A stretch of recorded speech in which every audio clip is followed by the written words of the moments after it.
to another episode of It's All Been Tricked Before. This time, the Eye of the Beholder. Not the ear of the beholder, that's you, because you're listening to me. The Eye of the Beholder. Another episode of the Star Trek animated series. One of our newest features here on the IABD network. Jim's Daily by Jerome Wetzel. Yeah, everyday network creator Jerome Wetzel wonders things. Funny things, inspirational things, weird things. Most of them, they're crap. But every once in a while, say once a day, he thinks he has a thought someone else might appreciate. More often than not, he's wrong. But that hasn't stopped him from launching Jim's Daily by Jerome Wetzel on Facebook. Every day you'll get one post, and one post only from Jerome. Like and subscribe to see what he's thinking about next. Also, while we're talking about the network, the IABD network, patreon.com/IABD. You knew I was going to bring it up. Go there, check it out, donate, support us. You give us a gift, you get rewarded. That's patreon.com/IABD. Something else on the network. She's right here. I'm going to put her on them. I'm going to put her on mic. Marianne's Macabre Review. What's it about, Marianne? It's about horror movies, about horror TV shows, about books, about board games or video games. You can listen to us, Keith and I, and Jessica. We can hear Jessica talk about horror movies. Our next episode is Curse of La Llorona, whenever this comes out. Oh, yeah. This comes out May 23rd. Our last episode was Curse of La Llorona. Is it a Conjuring movie? Isn't it? It is. There you go. All right, it's been answered. So there you have it, Marianne's Macabre Review. And, you know, as I said, it's all in the ear of the beholder, and here, it's in the eye of the beholder, here on It's All Been Trekked Before. Welcome back to a new episode of It's All Been Trekked Before. Your core crew is here. This is Steven. And Keith. And Jimmy-Jerome. And we're here to discuss The Eye of the Beholder, where Kirk and crew find themselves placed in an alien zoo.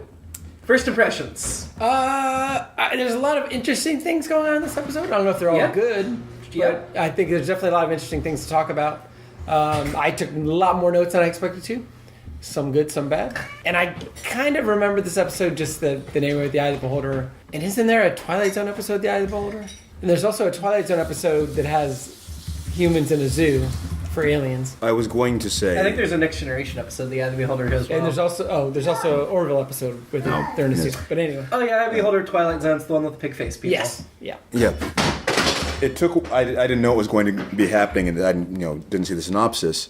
And once we got to that, about halfway through, I did make the note, zoo episode, check.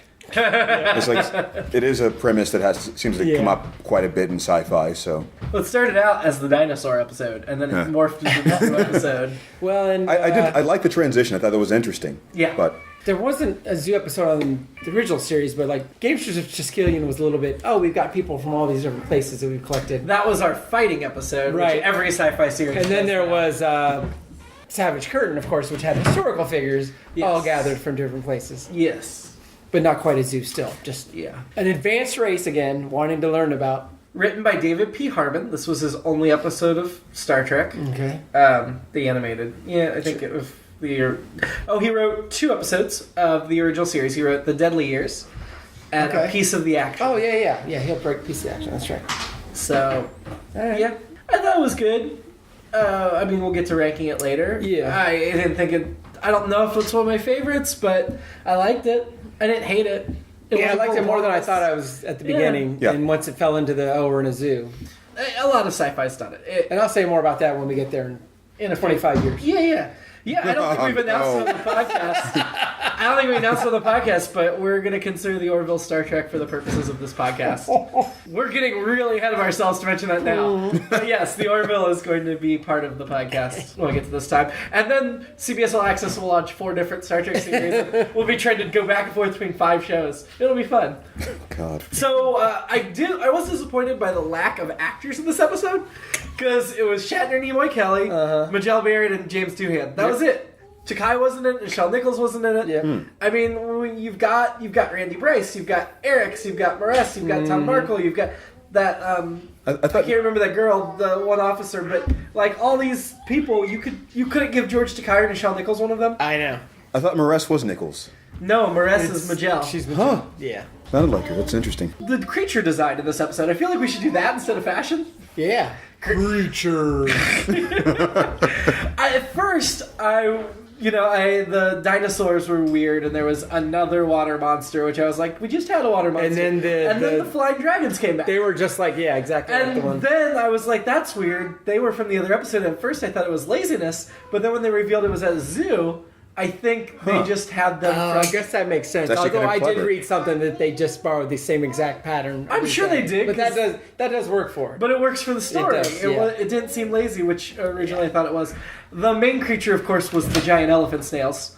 Yes. Who I liked a lot. Yeah, they were cool, and I often rail against, another advanced race, blah, blah, blah. Yeah, me too. Species who somehow can't figure things out. Again, I go to the Gene Hackman line from Superman 2. All this accumulated knowledge, these dummies don't know how to use a doorknob. Sure. It seems like there's a simpler way to figure out these simple... But I guess I don't understand cats entirely, so maybe that's a simple or maybe that's actually a perfect analogy because they're probably smarter than me. I liked the design. I liked how they found the way to make the baby's eyes expressive. I like the way they moved. I liked the way They didn't moved, just go straight. Yeah. Yeah. Yet again, advanced thing was annoying me. And so these in Star Trek, the world, they formed a federation of planets, a whole bunch of species exploring the galaxy together, taking up a huge section of the galaxy. But all these super advanced races are just a couple people on a planet, Right. or in some spot. Which Right. to me, if they were that advanced, I would think there'd be like a giant empire of them. Right. Why are there only 3, and why do they not know about the Federation? Right. I mean, I guess they do, but I mean, maybe they're from another galaxy, and this little group just came over here and like, hey, we're just gonna check out this place. But These worm creatures? I call them the elephant snails. Are we sure that they were the only 3? We saw at least 5. that's right. But no, I think there was a civilization of them, at least that one city of them. It was 5 square kilometers. It was enormous, or I can't remember if that's the right. Well, the elephant adjective. snails were pretty big themselves. Not exactly. But Do we have an actual name for them? I don't think so. lactrons. Oh, lactrons? Yeah. Okay. I'm just going to call them the elephant snails. I won't remember. So part of that transition when they came up, which I thought was, I don't know if that was purposeful or if it was just sort of cleverness. It was just, I didn't realize that they were the main creatures at first. I just assumed they were some sort of assistants. Right. Bringing them somewhere, and they were just kind of hanging around and watching, like guarding them. That makes sense. I'm not sure if the crew understood that right away or not. They didn't seem to be that confused by it. Like they kind of assumed that these were the creatures that were communicating with them. So Yeah. The zoo design was lacking, not the overall architecture, Right. but as they're walking down the hallway and we saw window after window after window of different species really close together, that's not how the human cage was, and that's not how any modern zoo of our society. Like our zoos, we've sought to give them more and more space Right. and make them more natural, and here, while the humans had an enclosure that was more like a modern zoo, all those other creatures that were seen window by next to window next to window were the old style. Well, the one window had those big dinosaur-like creatures in there, seemingly right there, but with just a desert background, like they could go far away. Yeah. So I don't know if that first creature they shot was one of those. It Well, could've maybe been. they landed in a cage. Maybe Yeah, the whole but- planet's a zoo. I'm It's a zoo imagining planet. that maybe they just have the doors close together, but then they kind of split apart. Well, That's I was far away thinking and- that, yeah. but then when we look inside the human enclosure, we have a good shot of that window, and that's not the way it is. That just reminds me of early in the episode when two different creatures show up and they immediately go to, let's shoot it. And then later, I can't remember who it was who said, well, they're treating us like they would treat any other alien species they don't know. I'm like, you mean by shooting it? Yeah, or they were saying they're doing what we would do if we encountered Yeah, it. exactly. Which so far in this episode was shoot it. I mean, I guess they were being a little aggressive, but they didn't make any actual move towards them. They were just like, "Roar," but they didn't move. Right. Really, or not that fast. How did Kirk know with the second dinosaur that fell on McCoy? First, it seemed to be gathering power from our phasers, and then I was like, well, shoot at the underside of its neck. Okay, why would that make any difference? That reminds me of how there were a lot of instances of Kirk interrupting people. Yes. Like during those. Like, You're right. Like Spock was saying, in my opinion, shoot it. So anyway, I was just kidding. So Spock was saying, in my opinion, I think that shoot it under the neck. Was just another reason just to interrupt. Yeah. He thought Spock was going to say that, so he had to step on his thunder. I guess. I don't know. Either that, or it's- he just wanted to come up with the idea. And Keith pointed out when the dinosaur creature got shot under the neck, it did the essentially I'm the choking. bumble. Yeah. What the bumble does in Yeah. Rudolph. Yeah. And yeah, Wait. Also, Fell on McCoy. so at the beginning, they're watching that message, and the guy's saying, "For anyone who gets this, be it known that click." Kirk just turns it off and starts talking like, I've "What?" heard enough. Yeah, The most something like this. important thing is... Yeah, it's like, what the hell? And later on, when he woke up, he said something. I can't remember what it was exactly, but he sounded like he was going to say when he was in agony. They're turning my mind to. Oh, I'm better now. Okay, Kirk's agony scene might be Shatner's worst acting. It was very Shatnery. Like, in all of Star Trek. we've talked about how understated he's been on the animated, but that was totally. It was awful. Yeah. It was so bad. Yeah. I will say, in fairness, that's a tough thing to do and pull off. So I Sure. don't know. Voice acting's easy. Anybody can do it. That's why I'm not in the show. I mean, it's hard to really just put that out there without it just sounding like I know, but I you know. feel like we've had examples of him do it better, so Yeah. this really stood out to me. Yeah. Although we did learn in this episode that Kirk is a big fan of the 21st century television show Stranger Things. Oh, you beat me to it. What was that? But for some reason, Kirk mentions having seen Stranger Things. Oh, And then Keith's like, it's not out yet. I'm like, it's been out for hundreds of years. He already knows how it ends. That's true. Keith, though, my favorite joke Keith made was when the monster found McCoy, and they're like, "Where's Dr. McCoy?" And Keith's like, "McCoy is the monster." It's just the way they That was shot an it. interesting twist. Yeah, it was just like around the corner with him going. Well, See, my mind went to McCoy's having sex with the monsters. Well, he's pinned under it. He's kicking his legs, and then they finally dig him out as they figure out, oh, we should dig him out, not push the. Yeah, because they're advanced. Yeah, and then they're like, and then McCoy's fine. Nothing, not a scratch, not really, even really a scratch on him. But He was just running out of air. yeah, Which I thought should have happened a lot sooner. It should have. Well, there- You're just like. What you didn't see is the underside of the dinosaur tail has an air pocket that just landed perfectly. well, and then I think it's McCoy is like, this is a strange place. It's like every planet you go to should be a Yeah. strange place. Yeah. It's just more of that species of Bones, who later says that terrible line, even Vulcans, when they, I don't even know what they were referenced, but it's, But they were primitive. yeah. My favorite trope that they brought back up again is why not beam down closer to the signal? Yes. Why beam a kilometer away I put that too. and trek Actually. across the desert? Speaking of kilometers, I guess this was just before the U.S. tried to make the push for the metric system, which we fought back and defeated, thankfully. For now. But Kirk, I think it's Kirk says, we got to get a move on it. We've got 1.1 kilometers to go. I'm like, that's less than a mile. You'll be there in 15 minutes. What do you mean a move on? How slow are you walking? Well, if it's an emergency, I guess it is I a lot guess, of but weight. it's... Oh, what about McCoy said, oh, if we had beamed down 10 feet to the left or We'd whatever, have- we've yeah. been boiled. Yeah, Scotty knows that. Yeah. He's that's why he's taking down 10 feet over there. Do you not understand how transporters work? I know that's the old... They're not just McCoy beaming you down thing. into solid rock. Exactly. That's the old, we don't know where we're going to end up. It's like, I think you kind of do. Otherwise, why would you... Yeah. Yeah. It's a very talky episode. And I don't say that in a bad way. Like, the whole first 2 minutes was exposition and some of it was funny or entertaining band or some of it. But for a while, it was very, very talky until we got into the shooting monsters and stuff like usual. But There It took was a while to get to the story. yeah. a landmark bit of exposition there too, with Kirk pointing out that we're just going to have a light inventory this time. We're just going to just Travel my light. God. yeah, Travel light. just bring these things we always bring. Yeah. That's my alternate episode is, hey, Captain, we're going down for a typical away mission. I got the tent and the backpack and the 6 bottles of water and no, today we're just taking the phaser, the tricorder, the communicator. That's it.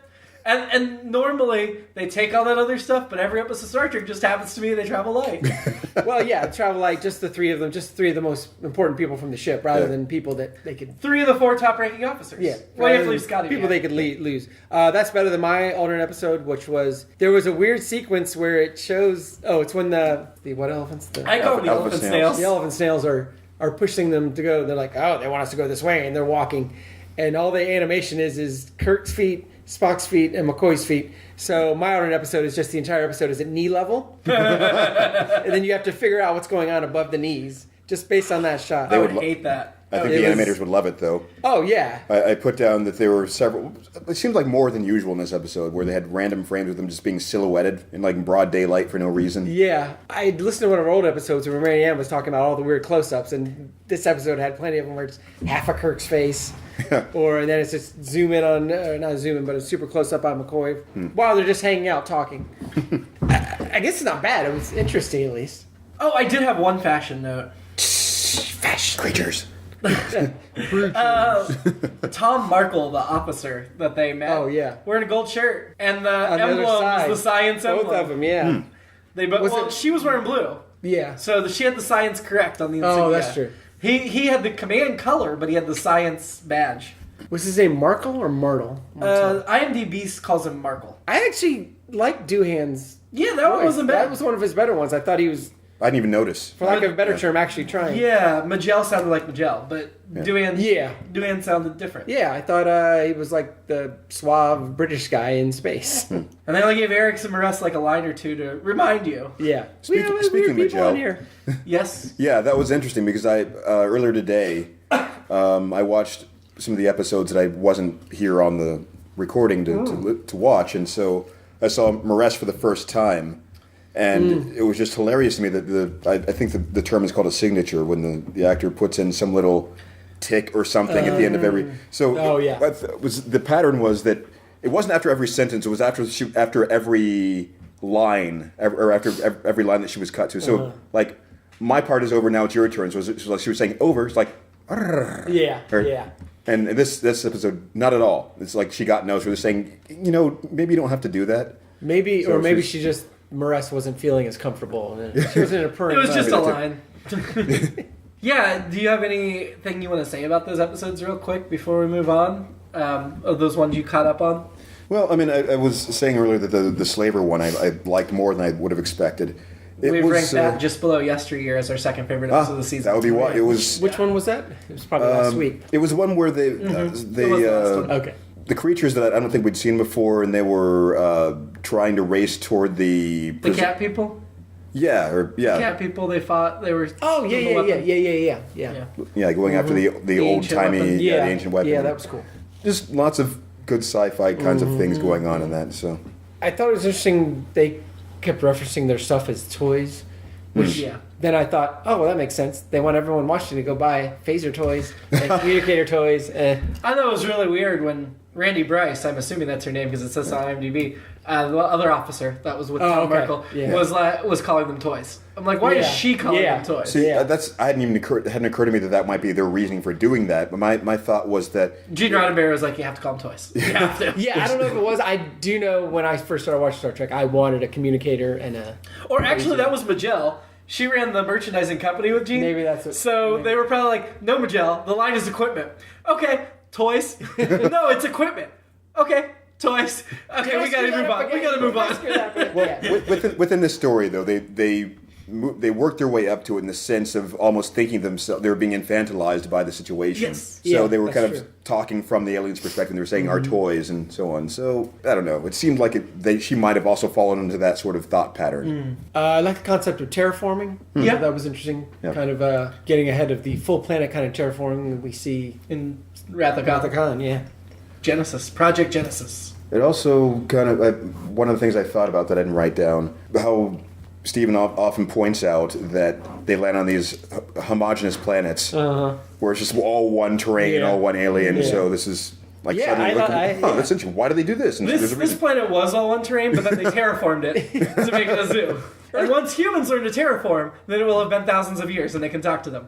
I guess all that stuff just reinforces our thought that Earth is so special that we have all these different environments on this one planet, but all the other planets just all the same. Yeah. It's just one. Well, like Mars. Mars Mars is all, is a desert Mars planet. is yeah. It Venus is a cloud planet. Well, those planets actually are, aren't they? As Right, far as yeah, we I know. think I they mean, we are, haven't yeah. studied them real Right. deep, but Their yeah. moons are different. Now we're in the numbers portion. Yeah, two things numbers wise. As always, when Spock says their centuries, it's like, well, I like that he pointed out, I'm talking in their centuries. Then later he's like, I don't know what their centuries are. I mean, they told him in their centuries, whatever that time part was. I feel like the animated series is a lot better at being consistent on that different planets have different time Yeah, lengths. yeah. They finally figured it out? Yeah, I appreciate that. And Yeah, like we said, their centuries might be a lot shorter than our centuries.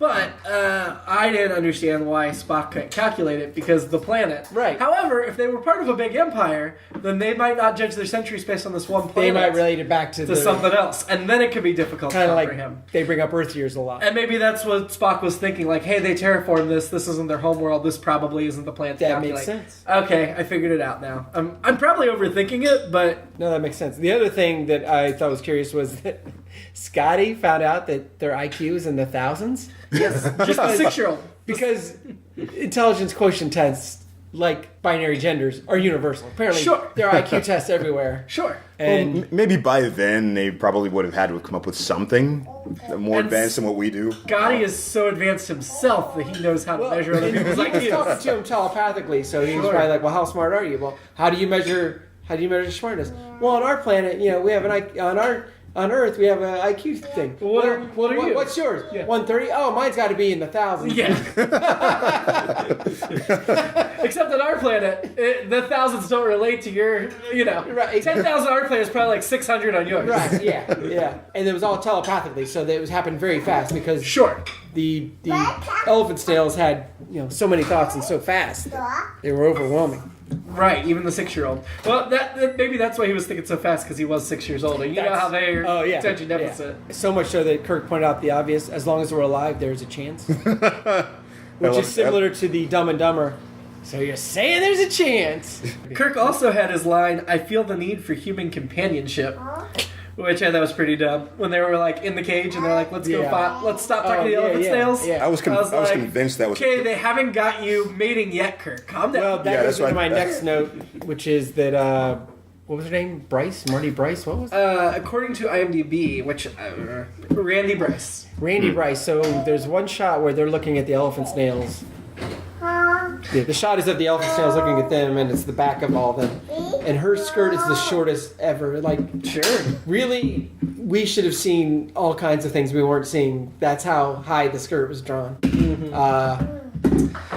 Jessica Rabbit style. I like that you guys have adopted the elephant snails term. I appreciate It's it. canon now. It's canon. That's what they're really called. The last note I had was the elephant snails seem to just keep like entering the cage freely. Like, so could they go through the force field I and they think weren't so. afraid the humans Or they could were so hurt them? smart that they could shut it off. Yeah. I don't know. Like, it felt very weird how they kept coming in the Yeah. cage. And there was even one shot when they were upset about the baby where they were standing outside the cage, but their little trunk tendrils were inside the cage. And I was like, I don't get it. I don't get how this cage works. Well, I mean, your IQ's not in the thousands, so I you guess. possibly understand what the elephant snails are doing. Perhaps they could just make a force field that affects the other things, not them. Yeah.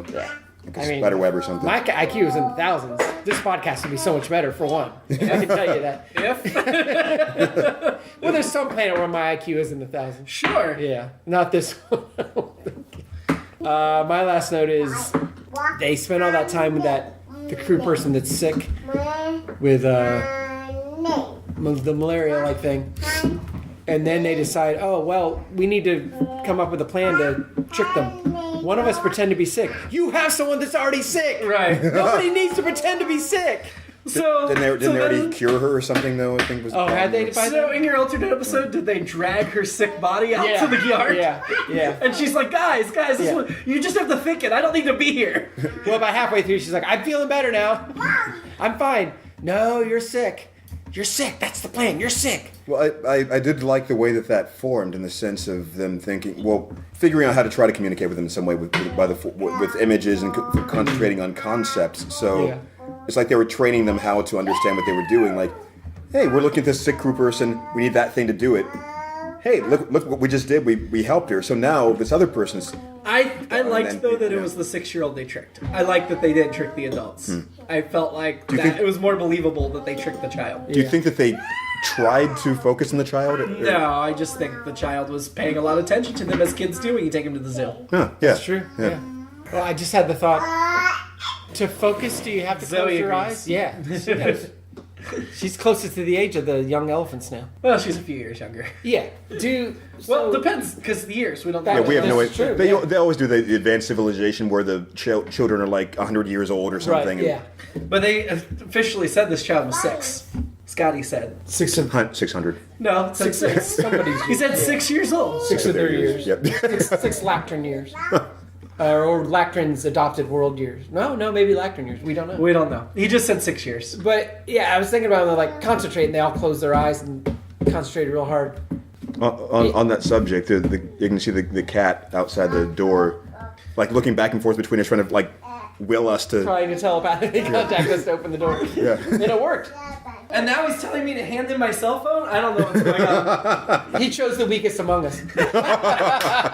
Well, he did choose the youngest. That's Oh, true. wow. There you go. That's true. I thought that I was trying to think of a time where I was trying to concentrate on something that I didn't close my eyes. If somebody told you think about something really hard and make it happen, I think we naturally think, oh, that's what you do. You close your eyes and you think real intensely. You don't. Yeah. Just like here, where I'm going to do a Star Wars reference. It's just Exactly. like in Mallrats when Silent Bob is concentrating on the lightsaber. Yeah. That's what it's called. Yeah. And it works because the scaffolding bombs it Yeah. falls. Yeah. I I mean, think his eyes are open though for that. I think for the Were they? force, Oh, you have to you're like right. look at it and They go. were- Did it work, though? Never mind. Yeah, because somebody bumped the scaffolding. oh, well, that makes sense. I was just thinking Empire Strikes Back. Yeah. Luke has to close his eyes to get the saber Yeah. off the snow to... So isn't that how it With the works wampa. in acting exercises where you have to think about something, close your eyes and concentrate. Yeah, on it's about true. it. So, Yeah. So maybe. So it made sense to me when I thought about it that way. So yeah, that's all I got. Keith, any notes? The Spock's use of female in this, again, I've noticed that in a trend of like the last few episodes I've been watching in a row where it's female this, female that, and so it's kind of funny. That is weird. Well, he doesn't say girl. Yeah. Well, it's a very clinical sort of way whenever they're talking. They seem to need to point that out, especially when they're encountering species and saying, Yeah. During Ponfar, he says, "Hey, girl," but that's the only time. oh, you know, it was Sure. the slave or whatever episode when they were encountering Cyber the, weapon, yes. the cat people. Like, we have to pretend that, I think you're okay, but they're going to think females can't do anything. Oh, right. they're animals. And, Yeah. yeah. Okay, so we are up to our men, women of Star Trek. Stephen and I are on Devna, the Orion woman. Does Randy Bryce, was that her name?